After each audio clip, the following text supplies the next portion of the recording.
Assalamualaikum warahmatullahi wabarakatuh dan salam sejahtera. Hari ini cikgu akan mengajar mengenai tajuk ubahan. Kita tengok dalam subtopik tajuk ubahan ni apa yang kita akan pelajari. Dan yang pertama adalah ubahan langsung. Yang kedua adalah ubahan songsang dan yang ketiga adalah ubahan bergabung. So hari ni kita akan fokus dahulu ubahan langsung. Kita untuk lesson ni lah kita fokus ubahan langsung dahulu. So apa itu ubahan langsung? Contohlah kita ada dua pemboleh ubah, iaitu pemboleh ubah X dan Y.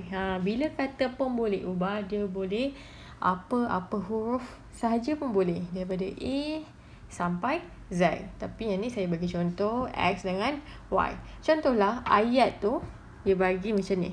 Y berubah secara langsung dengan X. Macam mana nak buat ni? Apa yang dimaksudkan dengan Y berubah secara langsung dengan X? Maksudnya adalah Y bertambah apabila X bertambah. Bermaksud sama-sama naik lah. X naik, Y pun naik. Macam tu. Dan juga Y berkurang apabila X berkurang. So bermaksud kalau X tu dia berkurang, Y pun sama-sama kurang. Maksudnya kalau ubahan secara langsung, nama pun langsung kan, dia sama-sama naik, sama-sama turun. Kalau kita buat bentuk grafnya adalah ada paksi X dan ada paksi Y. Bentuk grafnya macam ni. Dia sama-sama naik. X naik, Y pun akan meningkat. Sama-sama naik, sama-sama turun. Itulah yang dimaksudkan dengan ubahan langsung. So kita bagi contoh situasi yang biasa berlaku dalam kehidupan harian. Yang pertama kita tengok tabel yang pertama ni ada ringgit Malaysia dengan dolar Singapura. Contohlah kalau kita nak pergi ke Singapura, kita mesti kena tukar kepada mata wang dolar Singapura. So contohlah kita nak tukar RM10. RM10 kita dapat berapa je untuk dolar Singapura? Seperti yang kita tahu kan, duit kita kecil daripada duit dolar Singapura. Duit orang Singapura lebih besar lah daripada kita kan. So kalau kita tukar RM10, kita hanya dapat 3.2 dolar Singapura. Kalau tukar RM20, kita akan dapat 6.4. Kalau tukar RM30, kita dapat 9.6 dolar Singapura. Kalau tukar RM40, dapat 12.9. Dan kalau RM50, dapatlah 16.1. So awak boleh nampak lah, semakin duit Malaysia ni, ringgit Malaysia ni meningkat, semakin meningkat juga duit dolar Singapura. Ni dikatakan adalah ubahan langsung. And then daripada sini maklumat ni kita boleh cari pemalar. Apa itu pemalar? Pemalar ni kita guna simbol apa? Simbol dia adalah kita guna K. Biasanya kita guna K. Huruf K ni adalah pemalar. Macam mana nak cari pemalar ni? Formula dia. Formulanya adalah Y bahagi dengan X. Alamak, yang mana satu Y, yang mana satu X. So selalunya adalah X adalah yang atas, Y adalah yang bawah. Kita ada dua pun boleh ubah. Kita ikut urutan X, Y. Contoh kita nak cari pemalar. Kalau ubahan langsung, dia mesti ada pemalar. Pemalar adalah kita guna simbol K. Iaitu kita kena cari Y bahagi X lah. Bermaksud kalau macam ni, 3.2 bahagi dengan 10. Kita guna kalkulator, kita akan dapat 0.32. And then kita buat yang seterusnya, 6.4 bahagi 20. Sebab Y bahagi X yang terbalik. Kalau terbalik, dia akan dapat jawapan yang berbeza. Dapat 0.32 juga. Dan 9.6 bahagi 30 akan dapat 0.32. 12.9 bahagi 40 dapat 0.32. Okey, awak boleh cuba guna kalkulator tekan. Okey, 16.1 bahagi 50 akan dapat 0.32. Okey, kalau awak perasan, pemalar yang kita cari ni tadi semua adalah sama. Okey, dalam sains kan kalau kita cari malar tu adalah maksudnya benda yang sama, sentiasa sama sahaja kan. Sama juga dalam matematik ni. Pemalar tu adalah benda yang sama. So kalau semua pemalarnya adalah sama, kita boleh buktikan ini adalah ubahan langsung. Ingat, kalau ubahan langsung dia mesti pemalar mesti sama. Okey? Okay, next kita tengok situasi yang kedua.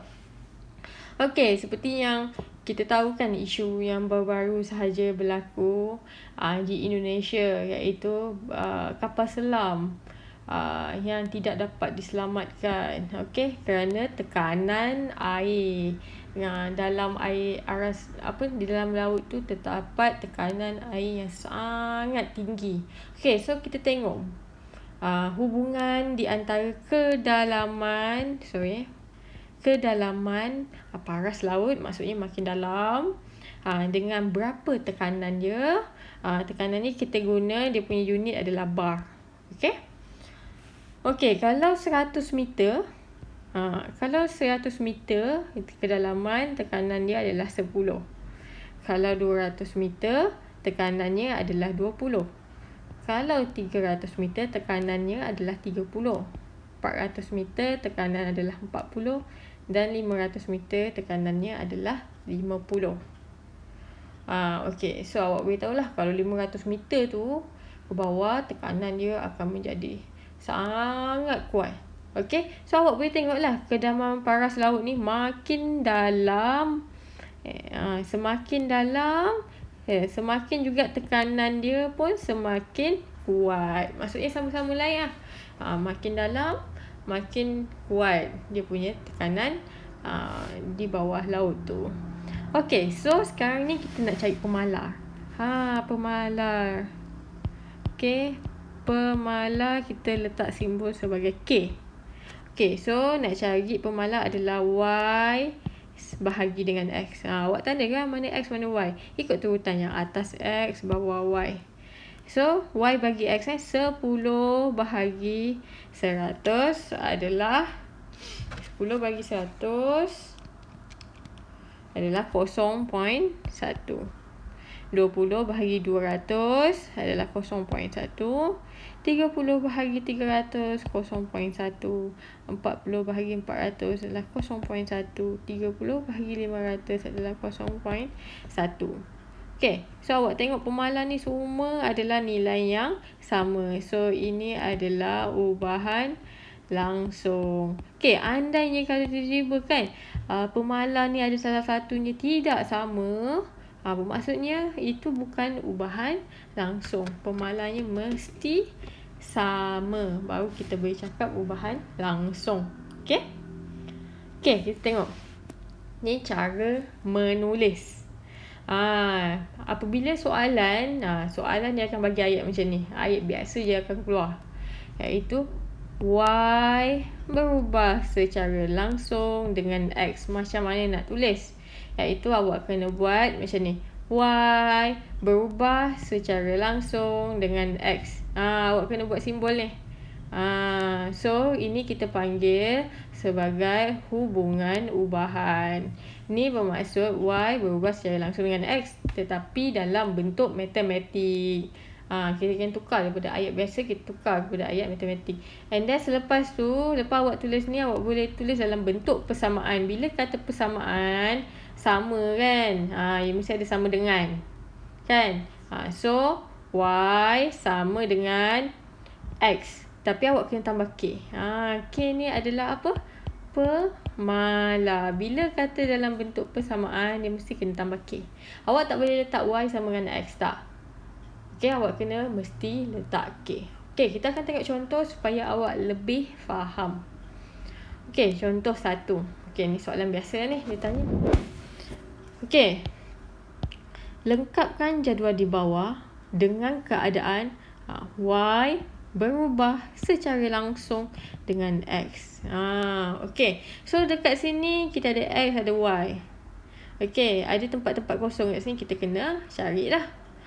Kita kena lengkapkan. So, kita tengok ayat Y berubah secara langsung dengan X. So, kita tulislah Y berubah secara langsung dengan X. Cara menulis macam tadi saya ajar.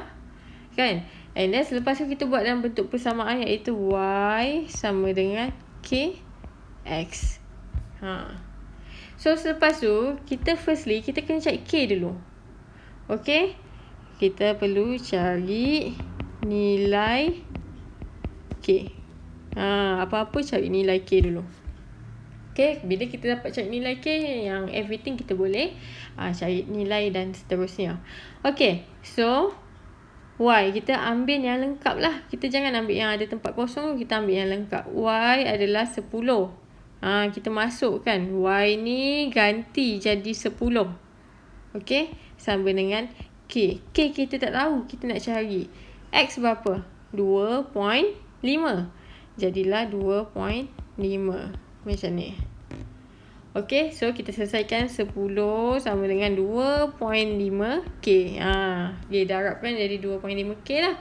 And then, bila nak cari K, kita kena tinggalkan K sorang-sorang. So, bermaksud 2.5 ni kena pindah sebelah. 2.5 dengan K darab. Kalau pindah sebelah, dia jadi bahagi. So, bermaksud K tinggal 10 bahagi 2.5. So, dapatlah K. Awak kira lah 10 bahagi 2.5 dapat 4. Okey. Sekarang ni kita dapat cari K. Lepas kita dapat cari K, kita boleh cari nilai-nilai yang seterusnya tempat kosong tu. Okey, so macam mana nak buat? Okey, kita buat dia punya persamaan. Y sama dengan KX. Okey, K kita dah tahu Y sama dengan K adalah 4. Tadi kita boleh cari 4X.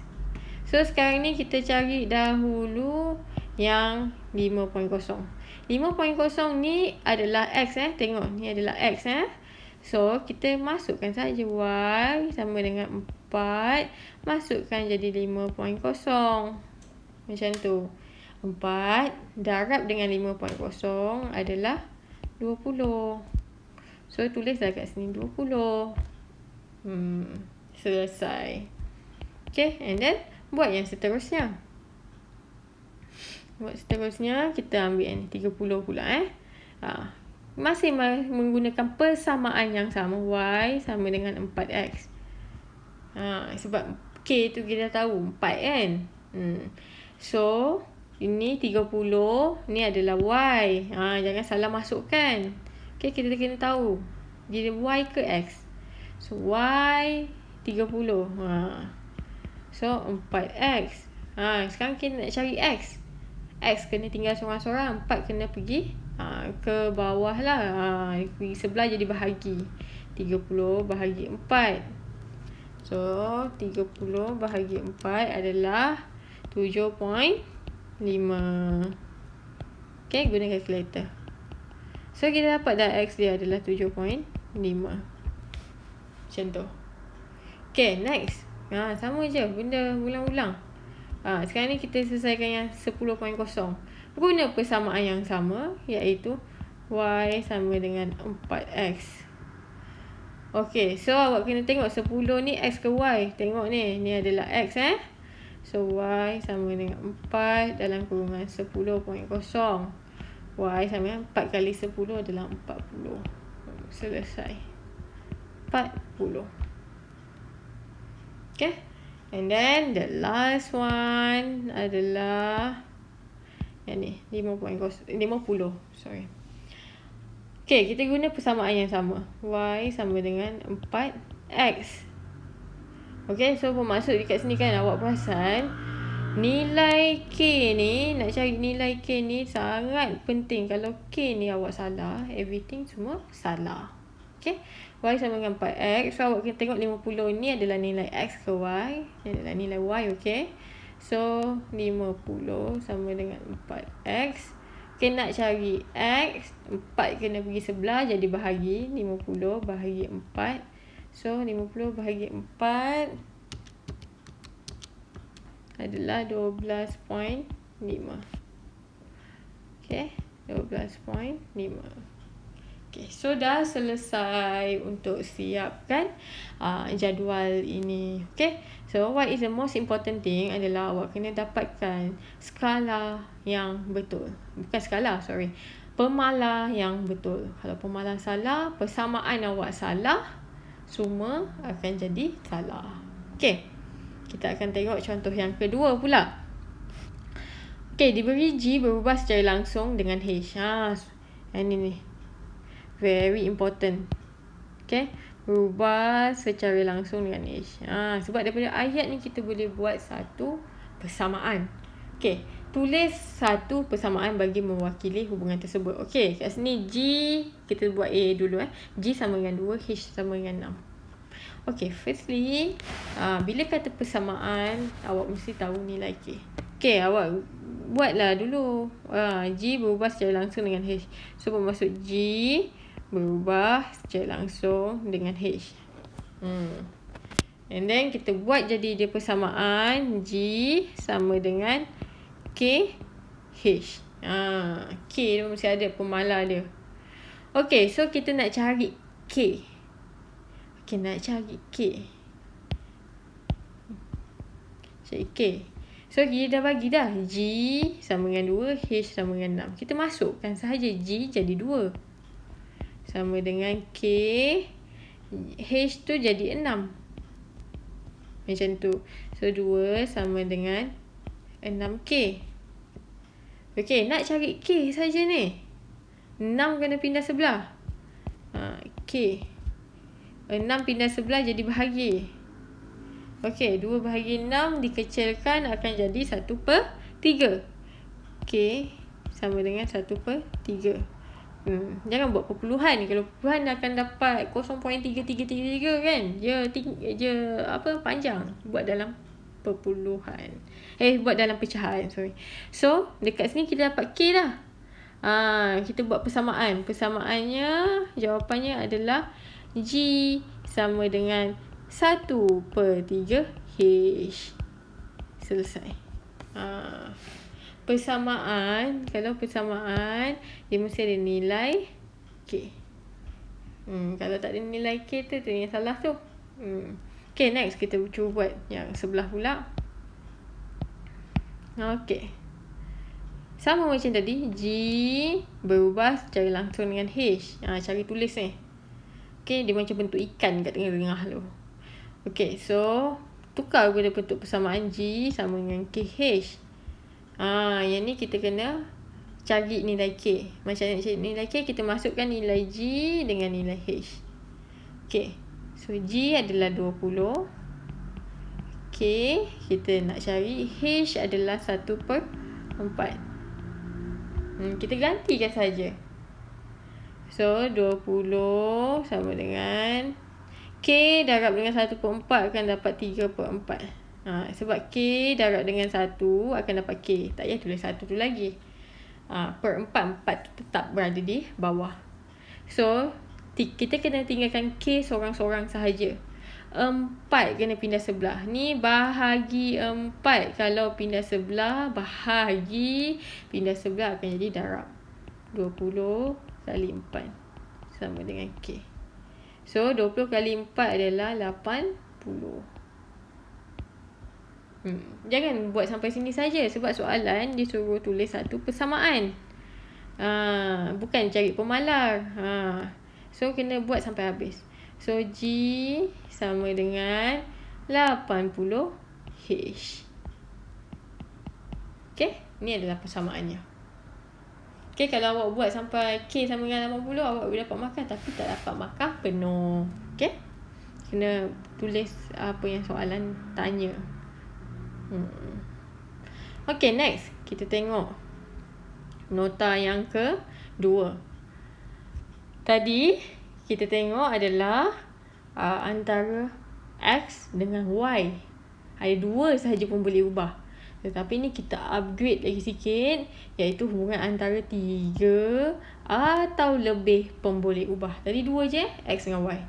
Tetapi yang ni mungkin 3 lah. Selalunya dia akan tanya 3. Contoh dekat sini, Y, X dengan Z. Okay, contoh soalan ni boleh dia buat ayat. Ayat macam ni. Y berubah secara langsung dengan X dan Z. So, macam mana nak tulis? So, awak kena buat macam ni. Y. Lepas tu ada simbol ni. X, Z. Sebab dia ada X, Z. Okay? Tadi X saja kan? Tapi ni ada penambahan. Ada Z kat situ. So, macam mana nak tulis persamaan adalah Y sama dengan K, X, Z. Awak letak juga sama je macam tadi. Tinggal lagi dia ada K kat situ. Okay? Macam yang 2 pun boleh ubah tadi. Yang kena letak K. Bila kata persamaan, mesti kena ada K. Okay? Okay, contoh 1. Cari nilai K. Yang nilai K ni pemalas lah. Apabila bagi setiap berikut jika Y berubah secara langsung dengan X dan Z. Daripada sini je kita boleh tulis dia punya persamaan. So, Y berubah secara langsung X dengan Z. So, Y sama dengan, tulis persamaan. Y sama dengan, jangan lupa K. X, Z. Okay. Sekarang ni dia suruh cari nilai K. Nilai K. Okay. So, kita masukkan nilai Y, X dengan Z. Sebab soalan dah beritahu dah. Y sama dengan 5, X sama dengan 2, Z sama dengan 3. So, kita masukkan sahaja. Y ni jadi 5. Sama dengan K. K kita kena cari. X jadi 2. Letak kurungan lah. Z jadi 3. Letak kurungan. Kalau tak nanti kalau tak letak kurungan, awak jadi nombor 23. Padahal sebenarnya dia 2 darab dengan 3. Okay. So, 5. K kali 2 kali 3. So, maksudnya akan dapat 6K. And then, selepas tu K kena tinggal seorang-seorang. K tinggal seorang-seorang je sebelah sini. 6 kena pergi bawah. 6 dengan K adalah darab. Pergi sebelah, jadi bahagi. 5 bahagi 6. Okay, so awak tengok 5/6 boleh kecilkan lagi tak? Rasanya tak boleh kecilkan lagi. So, K adalah 5/6. Selesai. Okay, nak jadikan perpuluhan, boleh. Tapi awak akan dapat 0.83333. Panjang kan? So, better tulis dalam bentuk pecahan. Okay. So, next kita buat lagi. Soalan yang sama macam tadi. Y berubah secara langsung X dengan Z. Y sama dengan K, X, Z. Kita tukar jadi persamaan. Okay, so selepas tu kita masukkan lah. Nak cari nilai K, kita masukkan Y 6, X 0.25, Z sama dengan 2. Y jadi 6. K kita nak cari, kita kekalkan. X adalah 0.25. Z adalah 2. Okay, buat kurungan supaya kita tahu itu adalah pendaraban. Okay, so 6 sama dengan 0.25 kali dengan 2 adalah 0.5K. K jangan tinggal. Okay, and then selepas tu kita nak cari K. K tinggalkan seorang-seorang lah. 6 bahagi dengan 0.5. So, guna kalkulator awak yang bijak tu. Okay, jangan salah tekan sahaja. So, K adalah 12. Selesai. Senang. Easy.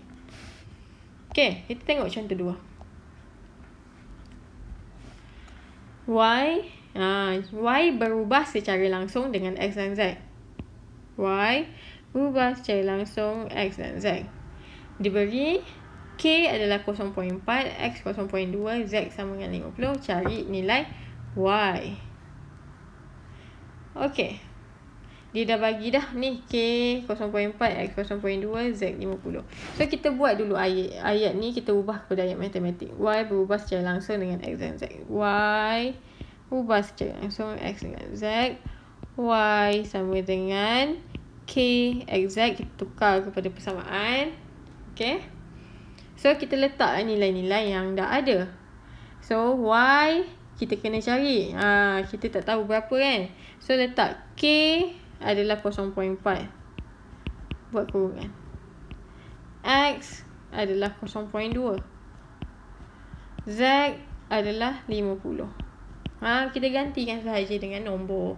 So selepas tu, yang ni darab je semua. So kita guna kalkulator, darab 0.4, 0.2 dengan 50. Kita akan dapat nilai 4. Selesai. So Y adalah 4. Okay. What the most important thing awak kena tahu tulis ni. So selepas tu masukkan nilai dengan betul. Kalau awak dapat masukkan nilai dengan betul, insyaAllah lah jawapan akhir awak akan betul. Okay, kita tengok ni pula. Ni tak ada X, Y, L, M dan N. Sama je. Walaupun dia tak guna X dengan Y. Okay, jangan panik. Okay, L berubah secara langsung dengan M dan N. Okay. Diberi L adalah 72 apabila M sama dengan 5 dan N adalah 1.5. Okey. Cari nilai L apabila M sama dengan 3 dan N sama dengan 0.8. Okey. Kita buat dulu. Tukarkan kepada ayat matematik. L berubah secara langsung M dan N. L sama dengan K M N. Letak K tu. And then sekarang ni kita nak tahu nilai K. Dia dah bagi dah maklumat ni. Kita guna maklumat yang awal-awal ni. Okay. L sama dengan 72. Masukkan 72. K kita tak tahu. M adalah 5. N adalah 1.25. So kita akan dapat K lah. K 72. 5 kali 1.25 akan dapat 6.25K. Macam tu. And then nak cari K kena tinggal seorang-seorang. 72 bahagi 6.25. So K adalah 72.6 bahagi dengan 6.25 akan dapat 11.52. Okay, so K adalah 11.52. So bermaksud kita boleh buat satu persamaan, iaitu L sama dengan 11.52. And then M N. Sebab kita dah tahu dah. Yang ni adalah K dia.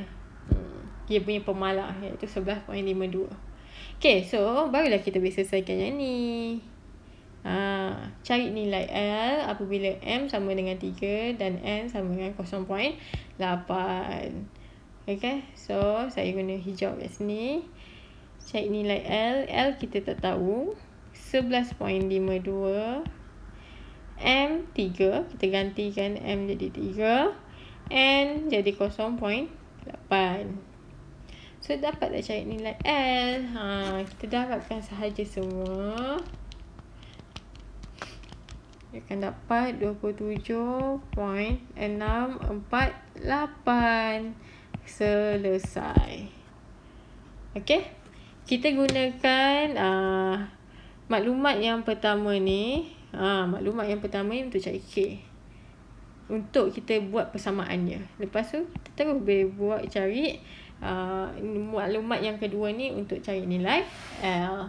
Okay. Okay, kesimpulan daripada lesson kita pada kali ini adalah ubahan langsung ni ada terbahagi kepada dua, iaitu yang mempunyai dua pemboleh ubah, iaitu X dan Y sahaja. Contohlah X dan Y. Okay. Dan yang kedua adalah mempunyai 3 atau lebih pemboleh ubah. Contoh macam kita tadi LMN, XYZ. Okay. So sebenarnya ia adalah konsep yang sama sahaja. Okay, saya harap awak dapat faham apa yang saya ajar untuk lesson kali ini. Okay, terima kasih. Kita akan jumpa untuk next lesson.